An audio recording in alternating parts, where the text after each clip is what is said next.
So let me say a few words about what's this for? Why are we having this event? Well, the original slogan that we've used for many years was know the media, change the media, be the media.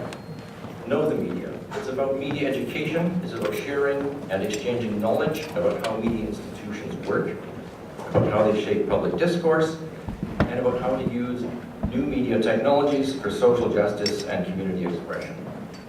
Change the media. This event is also about protesting a corporate-dominated media system that was, we thought in 2001, the first year, too complicit in creating climates of fear and phobia, xenophobia, and a climate for militarism after the 9/11 attacks in 2001, but also brought together long-standing concerns about cutbacks to public broadcasting in Canada, about growing concentration of corporate media and political bias, particularly here in the Vancouver media, about the continuing impoverishment of local and community broadcasting. I want to quote from the words of Robert McChesney, who's a leader of the organization Free Press in the United States, one of the leading media reform organizations there, which now has supporters in the hundreds of thousands, which suggests what can be done. He said that no matter what your first issue is, your second issue should be the media. Because without democratic media, progressive social change will be more difficult right across the board, no matter what your first issue is. When you think about it, can you have an environmentally sustainable economy when the media system relentlessly promotes privatized consumption?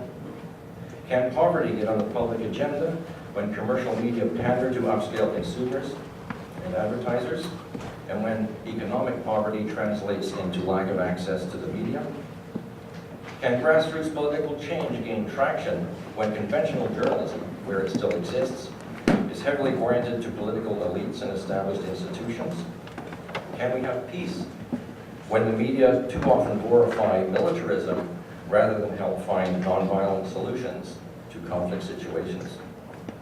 Can online community networks, citizens journalism, and alternative media flourish if there's continued violations of net neutrality, if that results in a two-tiered internet in which telecom companies can limit the services that have online access, in which those with the most money can buy access to priority lanes and the rest of us have to make do with the slow lanes? Well, probably not. These are some of the problems and challenges that confront us in what some of us see as a democratic deficit in Canada's media system. Ultimately, we do need governments to enact a better legal and economic framework to support our communication rights, but they won't do it without a people's movement to make it happen through organizations like openmedia.ca. And that's what Media Democracy Day is all about. So give yourselves a hand for being here. And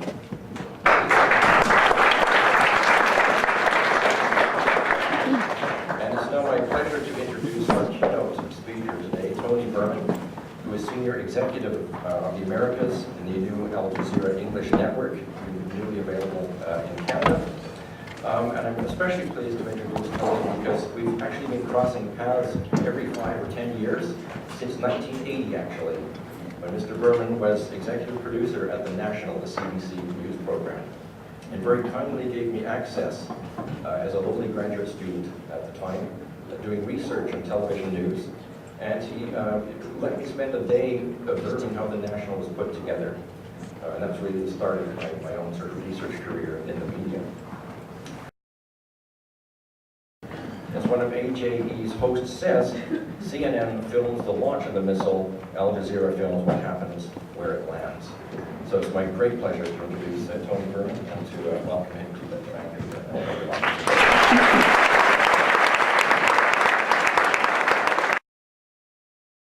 It's great to be here. My last visit here, although I visited Vancouver many times, my various roles at the CBC, my last appearance here was, as I say, about 15 months ago, and it was the beginning of what was the campaign in 2009 to get distribution in Canada of Al Jazeera English. Al Jazeera English now is seen, I think, in about more than 220 million households worldwide in more than 100 countries, but Canada, for a whole variety of reasons, and much of the United States were the exceptions. So we began through the CRTC, we began a campaign in 2009, and the first public meeting actually that ended up a positive conclusion. The first public meeting was here in Vancouver, and I remember the meeting, because I remember as I left saying, my God, if all of Canada is as informed and open-minded as this crowd was in Vancouver, then we will get carriage and distribution in Canada. And several months later, the CRTC gave its blessing, and we're now available on every platform in Canada. It's a privilege to be here. I think Media Democracy Day is a wonderful idea, and it's something that I've been aware of since its inception. So many of my colleagues, former colleagues, have taken part in it. It's invigorating, it's important, and I think in this stage, in this part of the 21st century, it is so timely. Public service media, public service journalism, which is not beholden to commercial interests or to political interests, is something that I think you all know, and certainly I believe is more vital than ever. My message here is really, I want to talk a bit about some of the perils and the risks that really, I think Bob alluded to as well, that this is a very trying period, I think, for those of us who have had the privilege to be part of the media for a number of years. It's difficult not to conclude that the challenges are as intense now as they've ever been. But overall, the starting point of my message and the ending point of my message will be one of optimism. I think that there are real reasons for us, for those of us, all of you who believe in all forms of public media. I think there are reasons to be hopeful, because I think the need is great and the appetite, I think, is real. The stressing thing about Al Jazeera, I think, as it relates to North American audiences, I think less so in Canada than the US, is that it's a kind of a prisoner of stereotypes. In other words, that I think that most people, they think of Al Jazeera as something that relates to Osama bin Laden, that relates to 9/11, that it relates to the tensions that have gone on in past years with the Bush administration, with Donald Rumsfeld.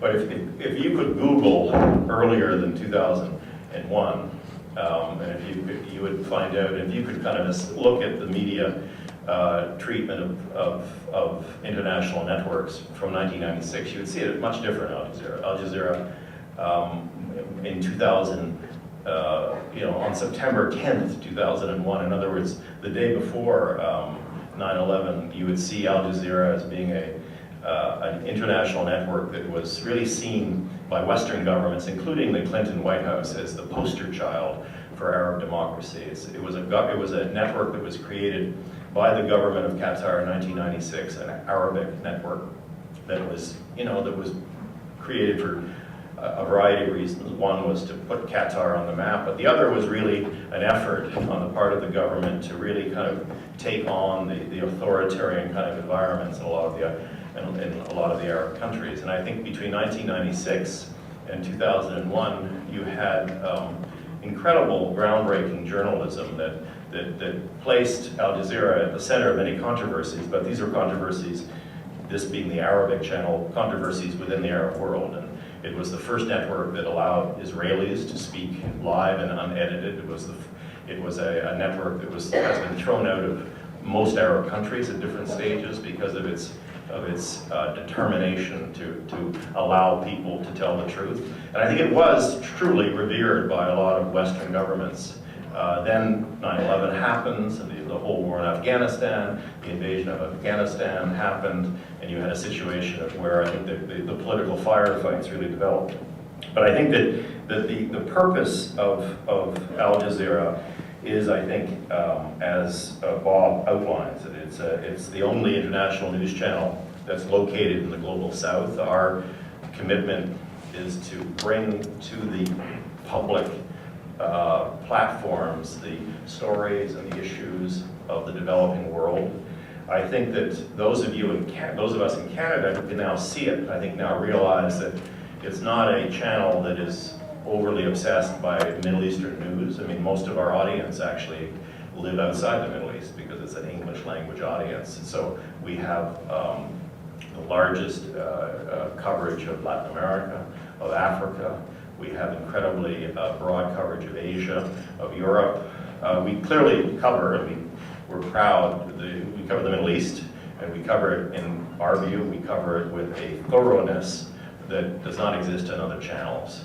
But because of that, it's a channel that is widely watched and I think respected in Israel. So it's something that we're not defensive about, and I think that part of what I think has happened in the past year in Canada is I think a lot of Canadians who had the opportunity to watch it, I think realize that, that it adds something, particularly in a context of where organizations are cutting back foreign coverage and bureaus are being cut, and that this happens ironically at a time when power is shifting in our world, where no longer is the U.S. the sole arbiter of what happens, and that as power shifts to India and to China and to other parts of the world, I think it's really important that that we keep up with it as Canadians, and I think that is happening. I think by access to a channel like Al Jazeera. We have like 70 with the Arabic service, the English and Arabic service has 70 news bureaus, which is considerably more than the BBC, considerably more than CNN, and probably about 5 times the number of CBC. There was a study that came out of the University of Southern California and Queen's University in Charlotte, North Carolina. There was a study of, for a period, I think, of 8 months of CNN viewers, BBC, and Al Jazeera English viewers, and what they concluded was that of the 3 networks, and this is their study, not ours, of the 3 networks, that the viewers concluded far and away that the network that made most effort to build bridges, to reconcile conflicting positions, to do something other than just stoke tensions and create kind of polarized views was in fact Al Jazeera. And that probably is contrary to a lot of the stereotypes that people in some parts of North America have. But I think that what's important about that, not only do I believe that it's a reflection of what Jazeera tries to do, but it also is what I think we as consumers of the media, particularly the mainstream media, want. I mean, I think that Al Jazeera, and this is my final note on Al Jazeera, is a network that comprises about 1,000 employees representing, I think, coming from about 50 nationalities, many of whom are Canadian, and I was very proud to be part of them. But it's I think that it is an effort to provide an approach of public service journalism, which I think is becoming very scarce, certainly in North America. I think that the reasons, in my view, for us to be optimistic is that I think not only as it relates to the November 2nd election in the US, but also a lot of other reasons. I think that there is a growing, and I think surveys pick this up, there's a growing public awareness that the system is broken. The political system is broken, the media system is broken, the commercialization in particular of the system has gone so over the top that it works against the public interest, I think, clearly to a lot of people. And it also, I think what we have now, and Fox is a good example, is we've got a politicization of the media that's occurring in the US, and I think we would be naive to think that it won't migrate to Canada one day, that again is contrary to public interest. And the thing I always try to remind people about Fox, which gets a lot of attention, is that we have to remember that at its peak, which would be at the Bill O'Reilly show at 8 o'clock at night, it gets an audience of about 2.6 million people in a country of 300 million people. So I think we've got to be aware that that I think is a reflection. If you really look at the audiences that actually watch